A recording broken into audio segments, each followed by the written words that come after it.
மங்கி போ, ஓரமா போ மங்கி. போ. போட்டோ எடுத்தியாடா? பசங்களையா? எடுத்தியா? மங்கி போட்டோ எடுத்தியா? அது வந்துட்டு அதுவும் இருக்கு.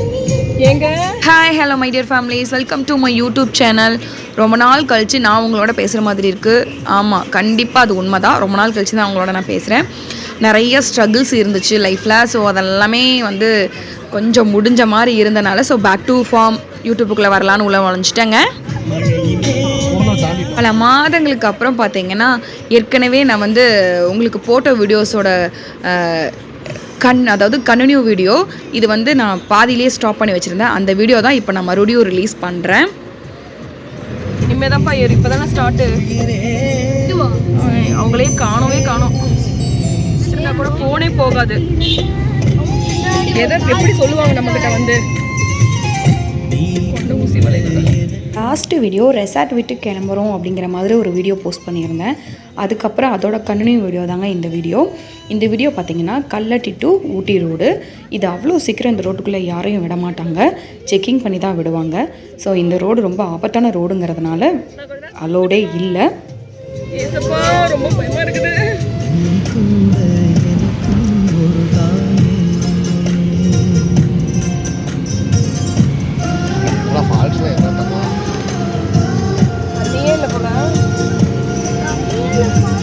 பயத்தில் கை கால்லாம் உதறது, வாயெல்லாம் வந்து குளறுதுங்க. அந்தளவுக்கு ரொம்ப பயங்கரமாக இருக்குது.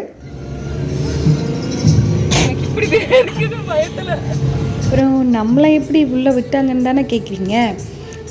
ஒன்றும் இல்லைங்க, அவ்வளோ தூரம் போய் விடுவாங்களாங்கிற ஒரு சந்தேகத்தில் தான் வெயிட் பண்ணிகிட்டு இருந்தோம். ஒரு வழியாக செக்கிங் பண்ணி விட்டுட்டாங்க. ஏன்னா ஊட்டியிலேருந்து உங்களுக்கு வந்து மேலே ஏறி இந்த மசனக்குடிக்கு வர உள்ள அலோடு கிடையாது. பட் இங்கேருந்து போகிறதுக்கு அலோடு.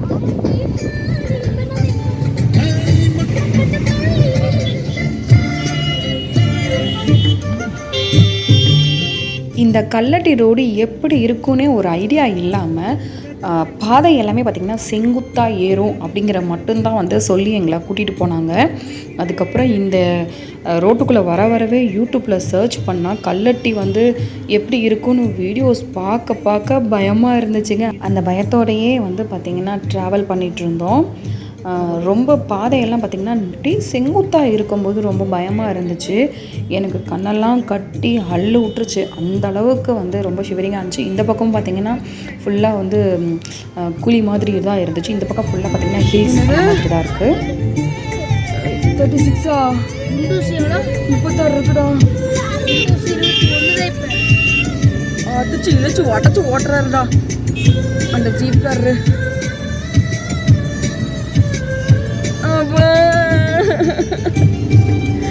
மூச்சு விட முடியலடா.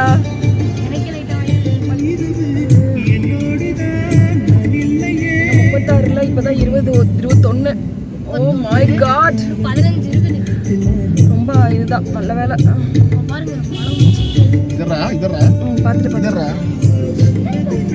இப்போ ஒரு ஸ்டாச்சு வந்து கிராஸ் ஆச்சு பார்த்தீங்களா. அதில் வந்து வெல்கம் டு கல்லட்டி அப்படின்னு வந்து ஹில்ஸாலேயே செஞ்ச ஒரு வெல்கம் பேஜ் மாதிரி அந்த இடத்துல வந்து ஸ்டாச்சு வச்சுருந்தாங்க. அது பார்க்க ரொம்ப அழகாக இருந்துச்சு. இந்த கல்லட்டி ரோட்டில் நிறைய ஆக்சிடெண்ட் நடந்துருந்துச்சு. அங்கங்கே பார்த்திங்கன்னா கார்லாம் வந்து ரொம்ப இதாகி டேமேஜ் ஆகி வச்சுருந்தாங்க. பார்க்கவே பயமாக இருந்துச்சு. எனக்கு ஒரு எக்ஸ்பீரியன்ஸாக இருக்குங்க. நாளைக்கு இதில் ஓட்டணும்னா எந்த ஹில்ஸ் வேணால் ஏறலாம்ல. ஒரு ஃப்ரெண்டு வருதான் வந்ததுனால மறுபடியும் ஒரு செக் போஸ்ட் ஒன்று வச்சுருக்காங்க. அதை கிராஸ் பண்ணலாம். கீழேயே இறங்க விட மாட்டாங்க. இங்கே தான் இறங்க விட மாட்டாங்க. லோக்கல் அங்கே மட்டும் தான் விடுவாங்க. செக் போஸ்ட் இங்கே தான். ஓ ரொம்ப அன்சேஃப்னு சொல்லிட்டா. ஆமாம். கல்லட்டி 1 கிலோமீட்டர் எடுத்துக்கு இது எடுத்து கல்லட்டி இன்னும் கல்லட்டியே வரலையா? அதான் வந்துட்டு தான் கல்லட்டி. ஸ்கூட்டிலே அழுத்துறாருடா.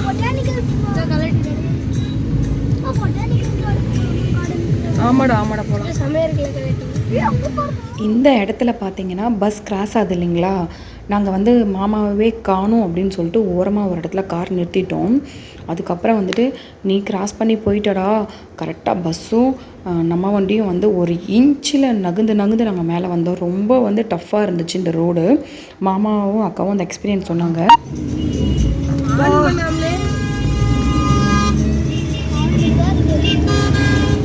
அவ்வளோ வேகமாக போகிறாங்க. லோக்கல் ஆளுங்கப்பா. லோக்கலில் உங்களுக்கு இங்கே வீடெல்லாம் இது பண்ணி குடியிருப்பாங்க பார்த்தீங்களா, அவங்கெல்லாம் வந்து சல்லுன்னு நல்லா வேகமாக போகிறாங்க. பட் ஏற்கனவே நிறையா தடவை போய் பழக்கம் இருக்கும். இந்த ரோடெல்லாம் வந்து அவங்களுக்கு ரொம்ப வந்து அத்துப்படிங்கிறதுனால ஸோ சல்லுன்னு போகிறாங்க. ஒவ்வொரு பெண்டும் அப்படியே கிராஸ் பண்ணும்போது பார்த்திங்கன்னா ரொம்ப டீப் பெண்டாக இருக்குது. அதே மாதிரி ஏத்தம் பார்த்திங்கன்னா நல்லா செங்குத்தாக இருக்குது. திரும்பி பார்த்தா அவ்வளோ பயமாக இருக்குது. ஒவ்வொரு கொண்ட ஊசி வரும்போதும் எப்படா இந்த பெண்டெல்லாம் ஸ்டாப் ஆகி நம்ம கீழே இறங்குவோங்கிற அளவுக்கு ரொம்ப பயமாக இருந்துச்சு.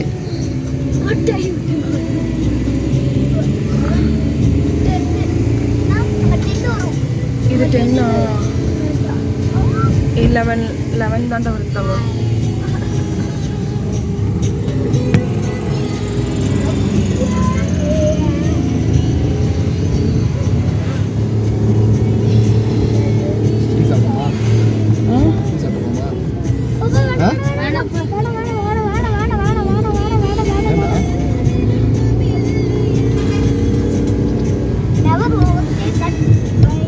இந்த ரோடு கொஞ்சம் அட்வென்ச்சராக தான் இருக்குது. அதுக்கப்புறம் பார்த்திங்கன்னா அங்கங்கே கட்டாக இருக்குது. ஸோ அதே மாதிரி இந்த கல்லட்டி ரோட்லேயுமே வந்து பார்த்திங்கன்னா வீடெல்லாம் வந்து கட்டி அவங்க வந்து ஓனாக இங்கே குடியிருக்காங்க போல். ஒவ்வொரு வீடுமே பார்த்திங்கன்னா செங்குத்தாக தான் இருக்குது. ஏன்னா உங்களுக்கு பாதையே செங்குத்தாக இருக்கும்போது அப்போது அந்த வீடும் பார்த்திங்கன்னா ஒரு மாதிரி ஸ்லாண்டாக, ஒரு நேராக இருக்கிற மாதிரி இல்லை, ஸ்லாண்டாக தான் இருக்குது. இதெல்லாமே வந்து அவங்களோட பரம்பரையாக அவங்க வந்து தலைமுறையாக இங்கே இருப்பாங்க போல். ஸோ அதை அப்படியே வந்து அவங்க வீடு கட்டி அவங்க ஓன் ஹவுஸ், ஓகேங்களா, அவங்க வந்து நேட்டிவ் பிளேஸ் அந்த மாதிரி வந்து ஊட்டிலையும் நிறைய பேர் இருக்க தான் செய்கிறாங்க. ஊட்டியில் இருக்கிறவங்க எல்லாமே படுகாஸ். ஸோ அந்தளவுக்கு அங்கேயும் இருக்காங்க. ஏரியாலாம் பார்த்திங்கன்னா ரொம்பவே சூப்பராக இருந்துச்சு பார்க்குறதுக்கு.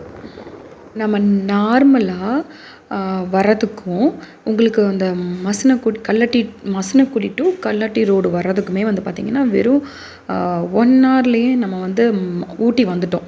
பட் நாங்கள் போகும்போது வேறு வழி பாதையாக போனோம். வேர்த்து தான் கொட்டும். ஓரளவுக்கு வந்துட்டோம்னு நினைக்கிறேன். அவ்வளோதான், 12 கிலோமீட்டர் தான் இருக்கு. வந்துட்டோம்.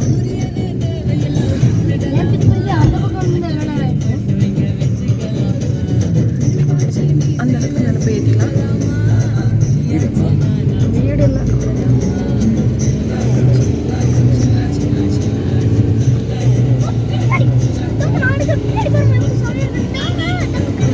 இருடா அந்த பூ நல்லா இருக்கிற அந்த பெண்டு அப்பா பெண்டு திருப்பிட்டோம்.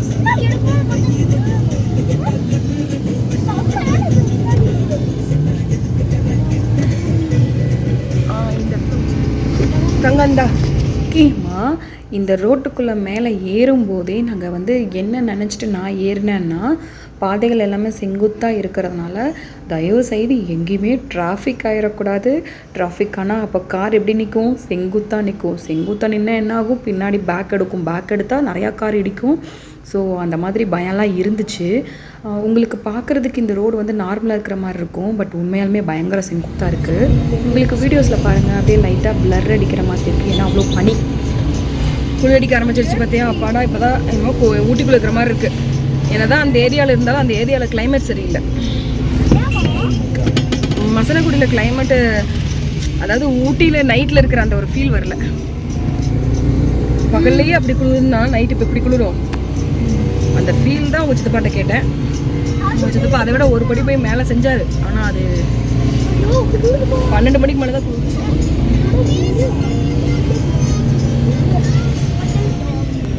நம்ம 7 வந்துட்டோம்.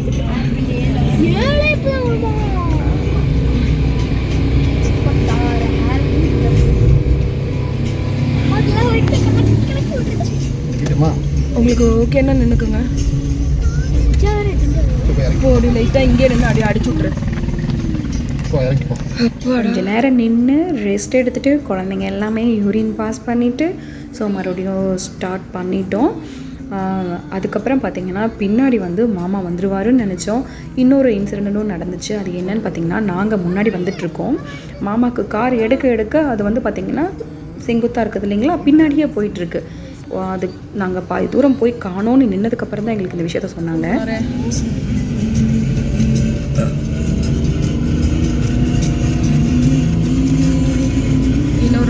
வளைவு இருக்குது. அதே மாதிரி காரு பார்த்திங்கன்னா அங்கங்கே சைடில் ஓப்பன் பண்ணி வச்சுட்டு நின்றுருந்தாங்க. ஏன் அப்படின்னா ஹில்ஸ் இல்லைங்களா, கீர் மாற்றி மாற்றி நம்ம வந்து போடுவோம் இல்லைங்களா, அப்போ வந்து கார் ஹீட் ஆகிறதுக்கு வாய்ப்பு ஜாஸ்தியாக இருக்குது. எடுத்து தாங்க வந்துட்டுருக்கேன்.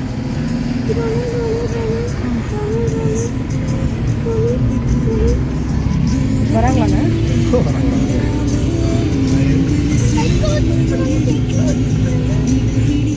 இந்த வியூவை பாருங்கள், பார்க்கவே எவ்வளோ சூப்பராக இருந்துச்சு. பட் வீடியோவில் பார்த்தீங்கன்னா பனி வர டைமுங்கிறனால கொஞ்சம் ஒரு மாதிரி மைல்டாக இருந்துச்சு. ஆப்போசிட்டில் டேரெக்டாக பார்க்கும்போது அவ்வளோ அருமையாக இருந்துச்சு அந்த அந்த வியூஸ் எல்லாமே. இந்த ஒரே ஒரு பெண்டு ஒன்று இருக்குது, அது ரொம்ப ஆபத்தான பெண்டுன்னு வந்து சொல்லியிருந்தாங்க. அதை க்ராஸ் பண்ணுறதா ரொம்ப ரொம்ப முக்கியம். அந்த எந்த பெண்டுன்னு நான் பார்த்துட்டே வந்து ஆக்சுவலி என்னால் கண்டுபிடிக்க முடியல. ஒரு பெண்டு மட்டும் ரொம்ப ஆபத்தாக வந்து இந்த பக்கமும் இதுவும் இல்லாமல் இந்த பக்கமும் வந்து உங்களுக்கு கைப்பிடியே இல்லாமல் அது ஒரு மாதிரி வெறும் ரோடு மட்டும் இருந்து ரொம்ப ஒரு ஆபத்தாக இருந்துச்சு. அந்த ரோடு செம்மையாக இருக்குல்லங்க இந்த வியூஸு. நாங்கள் ரோடு க்ராஸ் பண்ணிகிட்ருக்கிற டைம்லேயே பார்த்திங்கன்னா ஆம்புலன்ஸ் வந்து நிறைய கிராஸ் ஆச்சு. மேபி நாங்கள் வந்துட்டுருக்கிற பின்னாடி ரோட்டில் மேபி ஏதோ கூட ஆக்சிடெண்ட் நடந்துருந்துருக்கலாம். அதனால் நிறையா ஆம்புலன்ஸ் வந்து போய்கிட்டே இருந்துச்சு. அதே மாதிரி டைம் ஆக ஆக உங்களுக்கு வந்து பார்த்திங்கன்னா அப்படியே பனி வந்து மைல்டாக வர ஆரம்பிச்சிருச்சு. அந்த ரோடும் பார்த்திங்கன்னா வந்து பார்க்கவே ரொம்ப சூப்பராக இருந்துச்சு. இல்லை ஆயிடுச்சு, இனிமேல் ஒன்றுமே பண்ண முடியாது என் ஃபோனை. இந்த ரோட்டுக்குள்ளே வந்து நம்ம அந்த சைட்லேருந்து நம்ம வரோம் இல்லைங்களா, மசனக்குடி போகிறோம் இல்லைங்களா, வட்டமலை ரோடு, அந்த ரோடு வழியாக தான், கூடலூர் வட்டமலை ரோடு வழியாக தான் நம்ம போக முடியும். இந்த கல்லட்டி ரோட்டுக்கு மேலே ஏறணும் அப்படின்னா இறக்கமாக இருக்குது. இப்போது கல்லட்டிலேருந்து நம்ம டேரெக்டாக மேலே வரும்போது உங்களுக்கு ஏற்றம், அதாவது செங்குத்தாக இருக்கும். பட் அந்த பக்கம் இருந்த ஊட்டியிலேருந்து நம்ம மசனக்குடி இந்த நாங்கள் வந்துட்டுருக்கு பார்த்திங்களா கல்லட்டி ரோடு, இந்த ரோடு வரும்போது இறக்கமாக இருக்கும். உங்களால் கண்டிப்பாக வந்து கீரை மெயின்டைன் பண்ணி உங்களால் பண்ண முடியாது. லோக்கல் ஆட்கள் மட்டும்தான் வந்து அந்த வழியாக போக முடியும். அதனால் அங்கே வந்து செக் போஸ்ட்டு போட்டுருவாங்க. நான் வந்து ப்ரீவியஸ் வீடியோலேயே பார்த்தீங்கன்னா நிறைய போஸ்ட் பண்ணியிருந்தேன். இந்த ரோடு தான் அந்த ஊட்டி வந்து உள்ளே வந்து. ஏன் அங்கே விடுறேன், ஏன் அங்கே போகிறீங்க என்னன்னு கேட்பாங்களா? சீக்கிரம் போயிடலான்னு சொன்னாங்க. ஓ, இறங்கி வேணா மேலே எடு. இப்போ இந்த இடத்த பார்க்குறீங்க இல்லைங்களா, இது வழியாக தான் நம்ம கல்லட்டிலேருந்து இப்போ கீழே இறங்கணும். இப்போ கொஞ்ச நேரம் வெயிட் பண்ணி நின்று இந்த இடத்துல என்ன பண்ணணும்னு பார்த்தீங்கன்னா கேரட்டு, ஸ்ட்ராபெரி எங்களுக்கு வேணுங்கிறதெல்லாம் வாங்கிட்டு மறுபடியும் பேக் டு ஹோமுக்கு ஊட்டி வழியாக தான் போயிட்டுருக்கோம். சாக்லேட்டு மட்டும் பெண்டிங், அதை வந்து ஊட்டி பஸ் ஸ்டாண்டுக்குள்ளே போயிட்டு உங்களுக்கு ஃபேக்ட்ரிலாம் வந்துருக்கு, அந்த பக்கம் போய் வாங்கிக்கலான்னு சொல்லிட்டு நம்ம அப்படியே போயிட்டுருக்கோம். இது வந்து ஊட்டி பஸ் ஸ்டாண்டு. இப்போ நம்ம போகும்போது எந்த பக்கம் போகணும்னா கோத்தகிரி அந்த வழியாக தான் வந்து டேரெக்டாக மேட்டுப்பாளையம் போய் அப்படியே நம்ம வீட்டுக்கு போகிறோம். ஆனால் நம்ம வரும்போது குன்னூர் ஊட்டி வழியாக தான் வந்தோம். பக்கம் ஃபுல்லாக பார்த்திங்கன்னா கொஞ்சம் டிராஃபிக் ஜாஸ்தியாக இருக்குது. ஏன்னா ஊட்டி மெயின் என்ட்ரன்ஸ்குள்ளே வந்துட்டோம் இல்லைங்களா, அதனால் கொஞ்சம் டிராஃபிக் கொஞ்சம் ஹெவியாக தான் இருக்குது. ஒரு 3:30 அரவுண்டு இருக்கும்னு நினைக்கிறேன். கல்லட்டி ரோடு. ஆமாம், இன்னொரு 5 வருஷம் கழிச்சு அதை பார்த்தீங்கன்னா உங்களுக்கு ஆச்சரியமாக இருக்கும்ல, சே இதெல்லாம் என்னப்பா அப்படிம்பீங்க என்னங்க.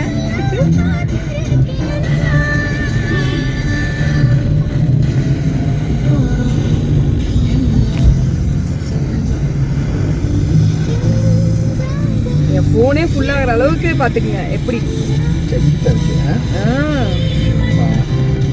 இந்த வீடியோலாம் நான் எடிட் பண்ணி போடுறதுக்கே 1 வருஷம் ஆகிமா இருக்குது எனக்கு. ஊர்பட்டதை வச்சுருக்கேன், எல்லாம் போடணும், இனிமேல் தான் ரிலீஸ் பண்ணணும். கொஞ்சம் கேப்சர் அடித்தா டைம் போயிடுதுங்க, முடியல என்னால் டைம் பேலன்ஸ் பண்ண முடியல. காசு வருது பார்த்தீங்களா, அதுதான் முக்கியம். அதனால தான் தொட்டப்பட்டாங்கிறீங்களே, தொட்டப்பட்டானா அது ஒரு பெரிய ஏரியா தானே. பயங்கரமான ஒரு டிஸ்கஷன் நானும் ஹஸ்பண்டும் பண்ணிகிட்டு இருந்தோம். கொஞ்சம் கேட்டிருப்பீங்க. ஓப்பனாக சொல்லணுன்னா கரெக்டு தான். நம்மளுக்கு அமௌண்ட் எங்கேருந்து வருதோ அதில் தான் நம்ம கான்சன்ட்ரேட் பண்ணுவோம். எனக்கு யூடியூப்லேருந்து அந்த மாதிரி எந்த ஒரு வருமானமும் வரலை. ஸோ அதனால தான் என்னால் ப்ராப்பராக வீடியோ பண்ண முடியல. பட் நான் அதர் பார்ட் டைம் ஜாப் நிறையா பண்ணிகிட்ருக்கேன். ஸோ அதுலேருந்து எனக்கு இன்கம் நிறையா வந்துட்டுருக்கு. ஸோ அதுதானே நான் வந்து ஃபஸ்ட்டு ப்ரிஃபரன்ஸாக கொடுக்க முடியும். அதுதான் ஒரே ரீசன் வீடியோ என்னால் வந்து யூடியூப்பில் போட முடியாதுக்கான ரீசன், மெயின் ரீசனும் அதுதான். நான் மட்டும் அப்படி இல்லை, எல்லாருமே அப்படி தானே. எதில் உங்களுக்கு மெயினாக வருமானம் வருதோ அதில் தானே நீங்கள் கவனம் செலுத்துவீங்க. கன்சிடென்சியாக நம்ம வந்து யூடியூப்பில் வீடியோ போட்டால் கண்டிப்பாக எல்லாத்துக்கும் ஒரு பலன் உண்டு. பட்டு எனக்கு பெருசாக சப்போர்ட் எதுவும் இல்லை. ஸோ எல்லா ஒர்க்கையும் நான் தான் பார்த்துக்கணும், வீட்டையும் நான் தான் மேனேஜ் பண்ணிக்கணும், கிட்ஸையும் நான் தான் மேனேஜ் பண்ணிக்கணும். ஸோ வெளியில் போய் வீடியோ எடுக்கிறதையும் நான் தான் பார்த்துக்கணும். யாராவது எனக்கு வீடியோ எடுத்து கொடுப்பாங்களான்னு கேட்டால் இல்லை, அப்படி தான் சொல்ல முடியும். எனக்கு என்ன வேணுமோ அதை நானே தான் பார்த்துக்கணும், நானே தான் பண்ணிக்கணும். அந்த ஒரு ரீசனால் தான் என்னால் கண்டினியூஸாக வந்து வீடியோ போட முடியாதுக்கான மெயின் ரீசன். ரொம்ப தத்துவமாக பேசி உங்களை போர் அடிக்கிறேன்னா சரி விட்டுருங்க. ட்ரிப்பு போயிட்டு இருக்கும்போது இந்த மாதிரிலாம் பேசினா வந்துட்டு பார்த்திங்கன்னா கொஞ்சம் போர் அடிக்கிற மாதிரி தான் இருக்கும். இப்போ நம்ம வந்து கோத்தகிரி இறங்கிட்டுருக்கோம். இன்னும் கோத்தகிரி பஸ் ஸ்டாண்ட் கிட்டே நம்ம எதுவும் வரல.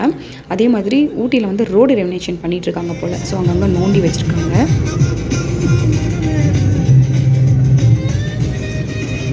பார்த்தீங்களா சேலை மாதிரி போட்டுட்டு போகிறாங்க பாருங்கள். அந்த பொண்ணு இங்கே தான் இருக்க மாட்டேருக்குது. ஃபோட்டோ போட்டிருந்தாங்களா, சரி என்னன்னு பார்த்தா இந்த நோம்பியாட்டிருக்கு. அந்த பொண்ணுகிட்ட கேட்டேன், அந்த பொண்ணு கோத்தகிரின்னு சொல்லிச்சு. உங்கள் சொந்த ஊர் என்னன்னு கேட்டேன், கோத்தகிரியா. இல்லைன்னா சும்மா நார்மல் தான். குன்னூர், ஊட்டி இதெல்லாம் விட கோத்தகிரியில் பார்த்திங்கன்னா செம்ம கிளைமேட்டுங்க. ஒரு நாள் கோத்தகிரியில் போய் நம்ம ஸ்டே பண்ணலான்னு சொல்லியிருந்தாரு. கண்டிப்பாக அந்த விலாகும் உங்களுக்கு நான் கூடிய சீக்கிரத்தில் போட்டுறேன். கோத்தகிரியில் மட்டும் பார்த்திங்கன்னா 3 o'clock 5 o'clockலாம் வந்து அரௌண்ட் என்ன ஆகும் அப்படின்னா ஃபுல்லாக மிஸ்ட்டு வந்துடும். ஏன் அப்படின்னு இப்போ வரைக்கும் எனக்கு தெரியல. பட் கோத்தகிரியில் மட்டும் வந்து பனி கொஞ்சம் ஜாஸ்தியாகவே இருக்கும். பார்க்கும்போது உங்களுக்கு தெரியுது பாருங்கள். கோத்தகிரி பஸ் ஸ்டாண்ட் வந்துட்டோம். ஸோ கொஞ்சம் அப்படியே பெட்ரோல் போட்டுட்டு போகலாம் அப்படின்னு எல்லாம் பெட்ரோல் அடிக்க உள்ள வந்துட்டாங்க. இங்கே பாருங்கள், அந்த கோத்தகிரியில் அன்றைக்கி அங்கே ஃபங்க்ஷன். அதனால் ஸோ அவங்க எல்லாருமே வந்து பார்த்திங்கன்னா இந்த மாதிரி ஒரு ட்ரெடிஷ்னலாக இருந்தாங்க. கோத்தகிரி கிராஸ் பண்ணி நம்ம அடுத்ததுமே கோத்தகிரி பஸ் ஸ்டாண்ட் வந்தாச்சு. இப்போ வந்து தலைக்குந்தா அந்த பஸ் ஸ்டாண்ட் வந்து அதுக்கப்புறம் டேரெக்டாக இறங்கினோம்னா நம்ம வந்து மேட்டுப்பாளையம் தான். இந்த டைம் என்ன இருக்கும்னு பார்த்தீங்கன்னா ஒரு 4:30 இருக்கும். அந்த டைமுக்கே வந்து எவ்வளோ ஒரு மிஸ்ட்டு பாருங்கள், ஃபுல்லாக உங்களுக்கு எல்லாம் மறைஞ்சிருச்சு. 5 மணிக்கே என்னமோ சூப்பராக இருக்கு பாருங்க.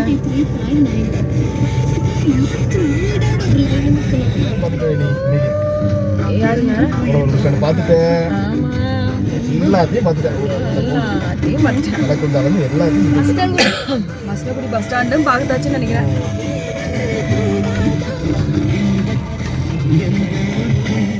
இது என்ன பஸ் ஸ்டாண்டுன்னு பார்த்தீங்கன்னா தலைக்குந்தா தான் வந்து இந்த பஸ் ஸ்டாண்டு. ஸோ இதையும் கிராஸ் பண்ணி நம்ம போகிறோம். அடுத்தது பார்த்திங்கன்னா ஒரு டோல்கேட் மாதிரி ஒரு மேலே வந்து ஒரு போஸ்டர் மாதிரி வரும். அதில் வந்து கோயம்புத்தூருக்கு இன்னும் 60 கிலோமீட்டர் இருக்குது, தொட்டப்பேட்டா இந்த பக்கம் போனால் 3 கிலோமீட்டர்ஸ் அப்படிங்கிறத மென்ஷன் பண்ணியிருப்பாங்க. ஸோ கோத்தகிரியிலேருந்து இப்போ நம்ம மேட்டுப்பாளையத்துக்கு கீழே இறங்க போகிறோம். சாங் எப்படி இருந்துச்சு? சாங்கு, கிளைமேட்டு, அப்படியே ஒரு ட்ராவல் இதெல்லாமே பார்த்தா சூப்பராக இருந்துச்சுல்ல. இதை அனுபவிக்கிறதாங்க நம்ம வந்து இந்த வாழ்க்கையே வாழ்கிறோங்கிற மாதிரி ஆகிடுச்சு. அதுக்கப்புறம் ஒரு 7:30 கிட்ட 7 o'clock கிட்ட ஆகுது. இப்போ நம்ம என்ன பண்ணிட்டோம் பார்த்திங்கன்னா மேட்டுப்பாளையம் வந்து வந்துட்டோம். மேட்டுப்பாளையத்துலேருந்து அடுத்தது வந்து மேட்டுப்பாளையம்லாம் வந்து வீடியோ எடுக்கவே இல்லை. டேரெக்டாக வந்து வீட்டுக்கு போயாச்சு. ஏன்னா ரொம்ப டயர்டாயிருச்சு. டைம் ஆக ஆக என்னால் ஃபோனில் வந்து ஃபுல்லாக எடுக்க முடியல. அது ஃபுல்லாக இதாகிடுச்சு. மேட்டுப்பாளையத்துலேருந்து அப்படியே டேரெக்டாக ஜம்ப் டு வீடு வந்தாச்சு.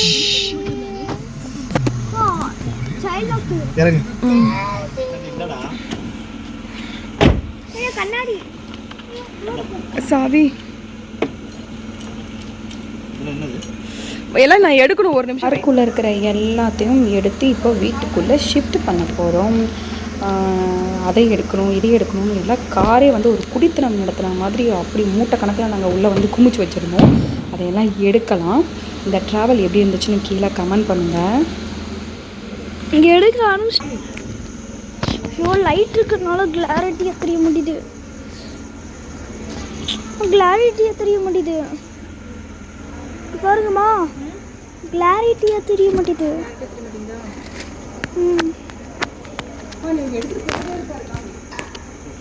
இப்போ தெரியுது.